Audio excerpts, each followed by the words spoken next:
Il est 23h30 quand Rose Morel entre dans le bar du Phare Bleu. 30 minutes plus tard, elle aura disparu.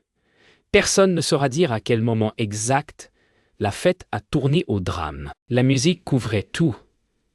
Les rires, les verres qui s'entrechoquent, le son de la pluie qui commençait à tomber. Elle souriait pourtant. Était-ce pour masquer la peur? Ou savait-elle déjà qu'elle ne verrait jamais le matin?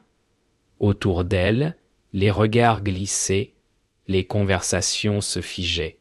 Quelqu'un observait. Quelqu'un attendait. Et dans ce demi-heure volée au temps, une vérité venait d'éclore. Une vérité que la mère allait garder bien plus longtemps que le souvenir de Rose. Le matin s'est levé sur un silence étrange.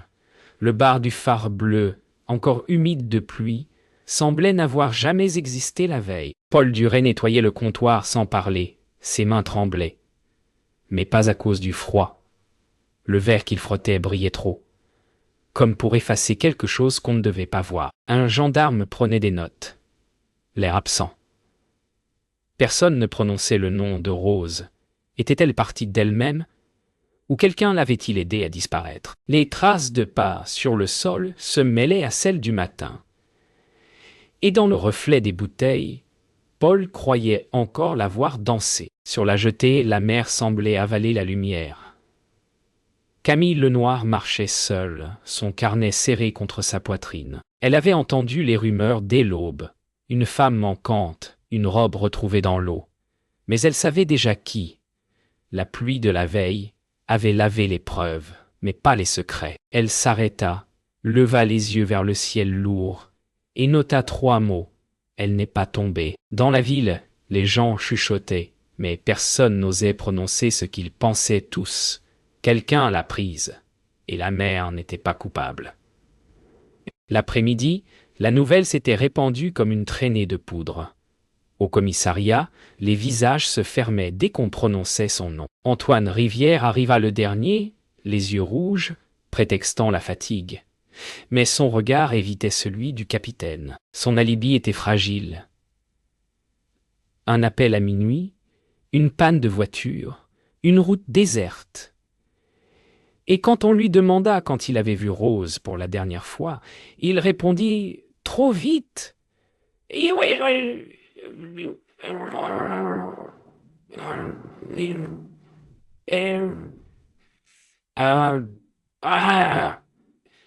Yo, le silence qui suivit en disait plus long que toutes les preuves. Point que non, toutes les preuves. La nuit suivante, la pluie recommença à tomber. Comme si la veille se rejouait à l'infini. Paul ferma le bar, plutôt, incapable de supporter la musique, les vers, les souvenirs. Dans l'obscurité, il sortit à l'arrière, là où l'eau s'écoulait encore vers la mer. Et là, au milieu des détritus et des flaques, quelque chose brillait. Une fine chaîne d'argent. Il la ramassa. C'était la sienne. Il se figea. Incapable de comprendre comment elle avait pu revenir ici. Une question se forma dans son esprit, terrible. Et si ce n'était pas elle qu'on avait voulu faire disparaître? 10 ans ont passé. Le vent a changé, mais la mer est la même. Élise Lambert arrive en train, le regard perdu dans les reflets de la vitre. Elle n'était pas revenue depuis son adolescence, depuis le soir où son frère avait disparu. Aujourd'hui, une autre affaire l'y ramène, la réouverture du dossier Rose Morel. Le dossier qu'on n'a jamais su clore, ni oublier. En descendant sur le quai, Élise sentit cette odeur familière de sel et de pluie. Tout semblait figé, comme si la ville attendait encore quelqu'un. Était-ce elle qu'on attendait? Ou la vérité qu'on redoutait? Le bureau du commissariat sentait la poussière et les souvenirs. Élise posa le dossier sur la table. À l'intérieur, les photos de Rose semblaient la fixer, figée entre deux temps. Le capitaine lui rappela qu'elle n'était ici qu'en observation, mais son regard disait autre chose. Il voulait qu'elle fasse ce que personne n'avait osé. Élise commença à relire les témoignages. Tous disaient la même chose, trop parfait, trop net. Personne ne ment aussi proprement. Et au milieu des pages, un détail lui sauta aux yeux. une empreinte partielle, jamais identifiée. Élise retourna au bar, désormais abandonné. Les murs portaient encore l'odeur de la bière et du sel, mais plus personne n'y riait. Derrière le comptoir, la poussière dessinait des cercles là où les verres avaient été posés. Elle s'accroupit près du sol, là où on avait retrouvé le talon rouge. Elle ferma les yeux, imagina la scène, la musique, les pas, la porte. Quelqu'un était sorti par l'arrière. Elle suivit le couloir jusqu'à la porte battante, rouillée, verrouillée. Dehors, la mer rugissait. Et au fond du silence, un cliquetis, comme si quelqu'un venait d'enfermer la vérité une seconde fois. Dans le café du port, Camille Lenoir observait Élise depuis sa table. Elle l'avait reconnue tout de suite. Même regard, même solitude. Quand Élise s'approcha, Camille sourit à peine. Les années n'avaient pas effacé sa curiosité. « Yoga, vous cherchez Rose Yeux ?» dit-elle simplement. Élise hocha la tête. Camille sortit une vieille photo. Rose et elle, le soir de la fête. Yoga, ce qu'on a raconté.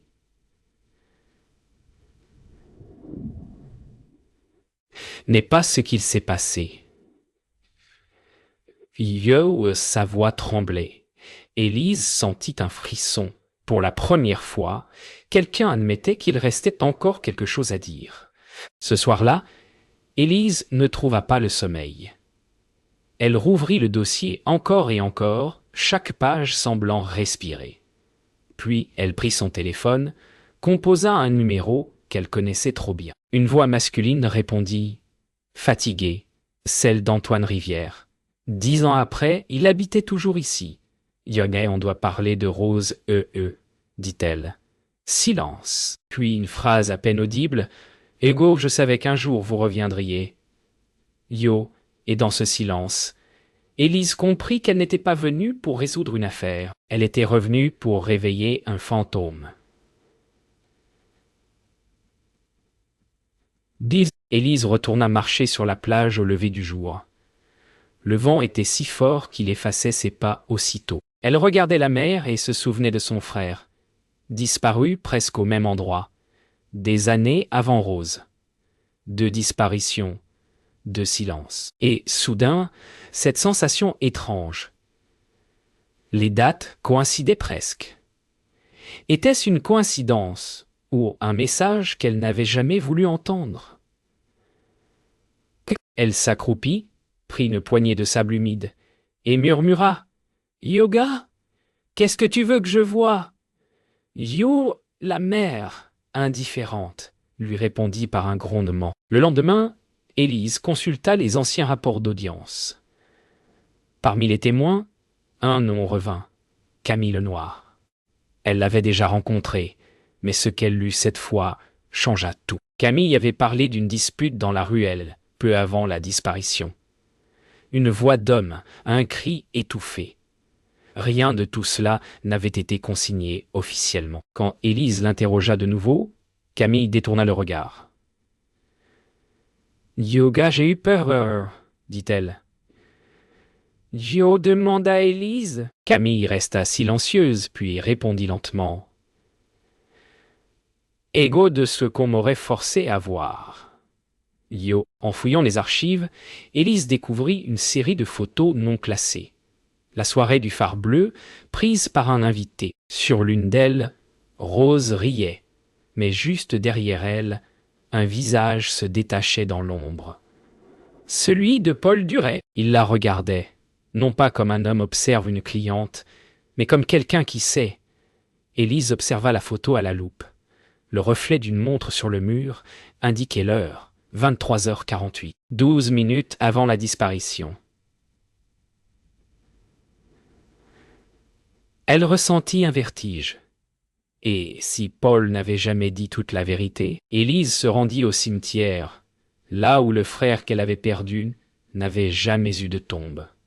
Elle s'assit sur le banc, face à la mer, et ouvrit son carnet. Entre les pages, elle glissa la photo de Rose. « Yoga, on ne disparaît jamais vraiment, n'est-ce pas ?»« Yo, murmura-t-elle. Elle ferma les yeux et une image surgit. La soirée, la lumière, la voix d'une femme qui riait comme Rose. Mais ce n'était pas Rose. C'était elle, 10 ans plus tôt, dans le même bar, avec la même robe. Son souffle se coupa. Était-elle en train de résoudre le crime de quelqu'un d'autre, ou le sien? Ce soir-là, Élise confronta Paul Duret dans sa maison au-dessus du port. L'homme semblait plus vieux, fatigué, le regard fuyant. Yoga fuyant. Dobé, vous étiez là. Cette nuit, oh, dit-elle. Il acquiesça sans protester. Yoga, elle voulait partir, murmura-t-il. Dioga, mais pas seul. Quelqu'un l'attendait dehors. Yo, il serra les poings.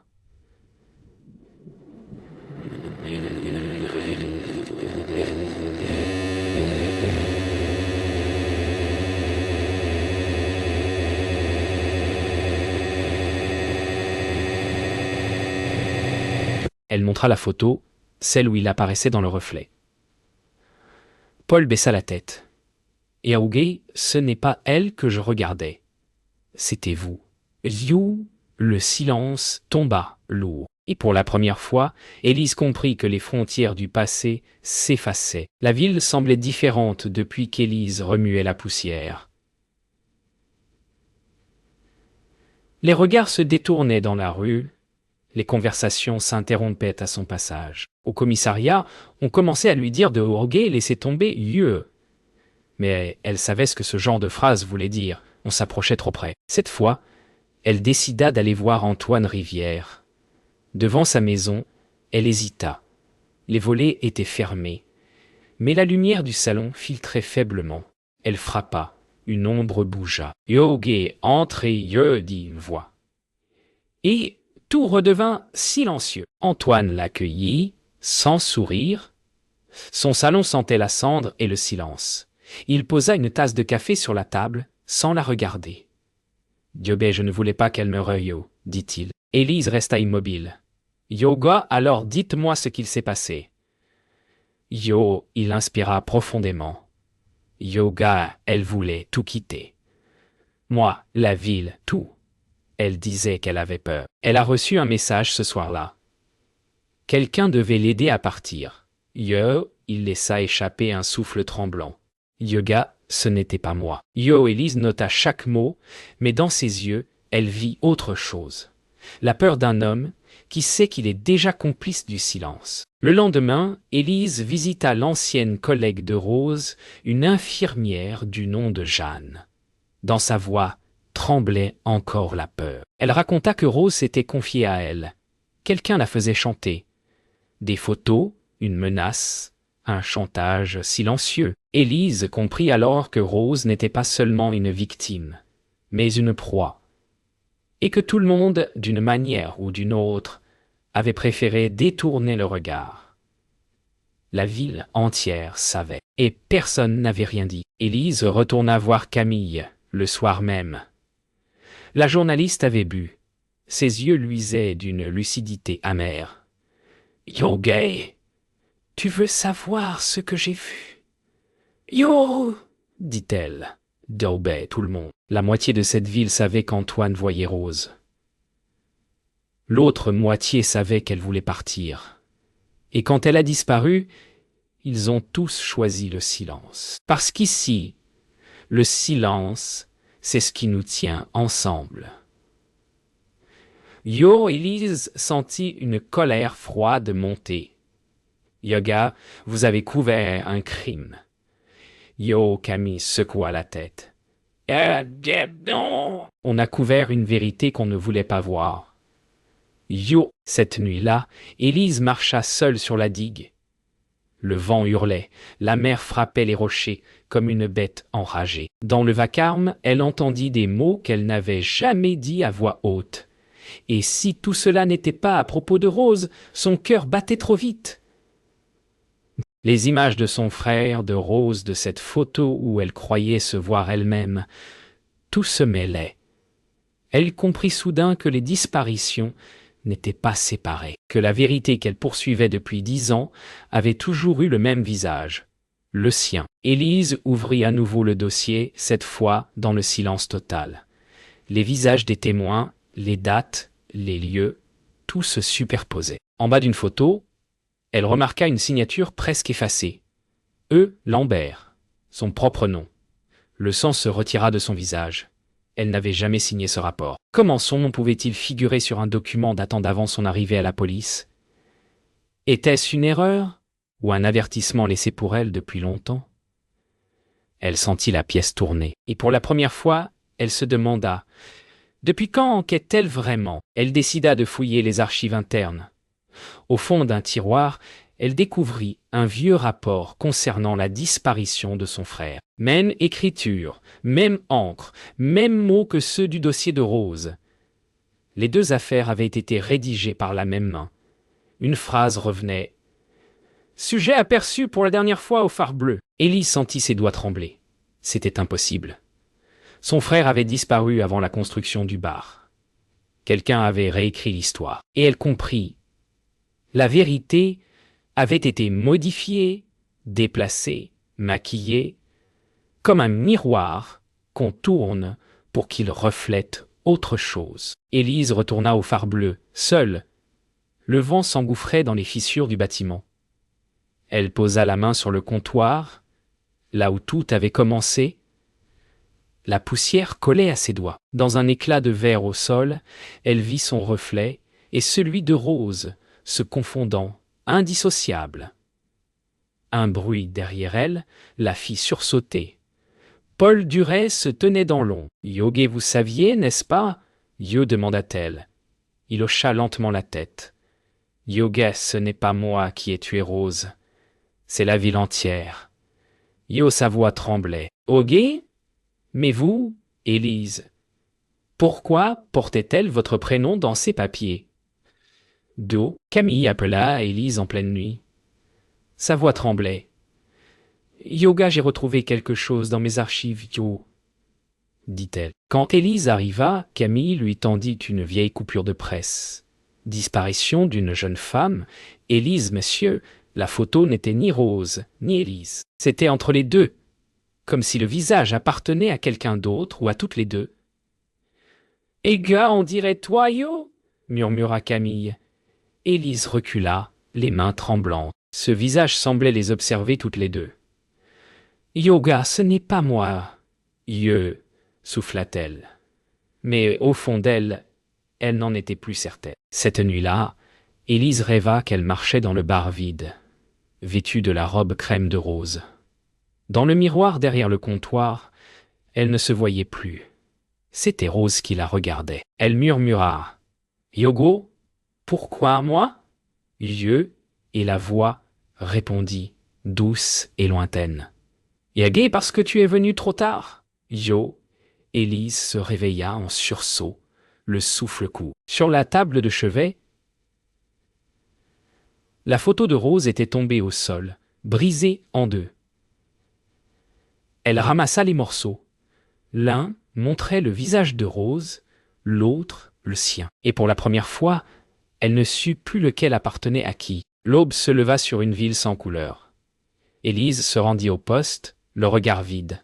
Elle posa les dossiers sur le bureau du capitaine.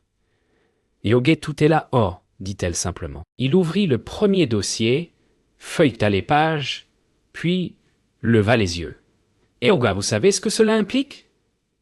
Yo, demanda-t-il. Élise acquiesça. Les preuves reliaient les disparitions, les faux rapports, les signatures falsifiées. Tout convergeait vers un seul nom, celui de Paul Duret. Mais au fond d'elle, Élise savait que ce n'était pas suffisant. Quelqu'un d'autre avait orchestré le silence, et ce quelqu'un savait tout d'elle. Paul Duret fut arrêté dans la matinée.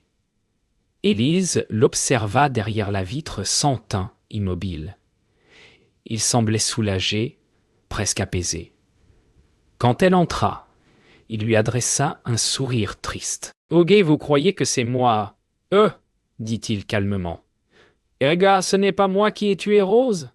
Je l'ai cachée, pour la protéger. » Yo Élise sentit son cœur s'arrêter. Djeba, elle vivait ici, dans la ville, sous un autre nom, jusqu'à ce que quelqu'un la retrouve. Paul leva les yeux. Yoga, vous voulez savoir qui? Il se pencha vers la vitre. Vous. Le monde d'Élise s'effondra. Elle parcourut les rues sans but, la photo à la main. Rose était vivante, ou l'avait été. Mais comment et pourquoi son propre nom revenait dans chaque trace laissée derrière? Elle arriva devant un ancien immeuble au bord du port. Une voisine lui indiqua un appartement. Une femme vivait ici, discrète, belle. Elle disait s'appeler Élise. Le cœur d'Élise se serra. Elle entra. L'odeur de mer et de parfum l'accueillit, familière, presque rassurante. Sur la table, une lettre l'attendait, posée à côté d'un miroir. La lettre tremblait dans ses mains. L'écriture était fine, douce, féminine. Si tu lis ceci, c'est que tu as fini par comprendre. J'ai emprunté ton nom pour survivre. Tu aurais fait pareil. Ce que j'ai fui, tu le portes encore en toi. Ne cherche pas à me retrouver. Je ne suis plus Rose, ni toi, Élise. Nous sommes ce que la peur a créé. Les mots se brouillaient sous ses larmes. Elle leva les yeux vers le miroir. Son reflet semblait respirer. Et dans ce reflet, pour un instant, Rose lui sourit. Au crépuscule, Élise retourna sur la plage. Le vent soufflait fort, la mer montait. Elle se tenait là, face à l'horizon, la lettre serrée contre elle. Elle ne savait plus où finissait la vérité, où commençait la mémoire. Tout ce qu'elle savait, c'est que Rose avait survécu à sa disparition, mais qu'en cherchant à la retrouver, Élise avait perdu la sienne. Elle laissa le papier s'envoler, emporté par le vent. Le mot final s'effaça dans la lumière mourante. Merci. Et dans ce silence, elle comprit enfin que certaines confessions ne se disent pas. Elles se vivent. Le lendemain, la mer était calme. Trop calme. Élise se tenait sur la jetée, observant les vagues comme on lit une confession écrite dans l'eau. La ville reprenait sa routine. Les habitants parlaient à nouveau, comme si rien ne s'était passé. Paul avait tout avoué, mais Élise savait que ce n'était qu'une partie de l'histoire. Elle sortit son carnet, le referma sans écrire. Parfois, le silence est la seule façon de ne pas trahir ce qu'on a compris. Elle respira profondément. Le vent sentait la faim et la mémoire. Camille la rejoignit plus tard, les yeux rougis. « Et Yoga alors, c'était vrai ?» demanda-t-elle. Élise hocha la tête sans la regarder. Yoga Rose a survécu, mais pas comme on l'imagine. Camille laissa échapper un souffle. Yoga et vous? Élise sourit tristement. Yoga et moi, j'ai juste fini son histoire. Elles restèrent là un moment côte à côte sans parler. Parfois, les mots sont inutiles. Leurs reflets dans l'eau semblaient se mêler, indifférents au temps. Deux femmes qui avaient cherché la vérité et trouvé leur propre part d'ombre. Au commissariat, le capitaine rangea les dossiers dans un carton scellé. Affaire close, Élise observa la scène sans un mot. Tout ce qu'elle avait voulu savoir tenait maintenant dans une boîte qu'on rangerait dans une armoire. Mais les fantômes, eux, ne se rangent pas. Elle tourna les talons et sortit. Dans le couloir, elle croisa son reflet dans la vitre. Pendant un instant, elle crut voir Rose lui sourire. Ce n'était pas une illusion. C'était un adieu. Élise reprit le train au coucher du soleil. La ville s'éloignait lentement derrière la vitre, minuscule.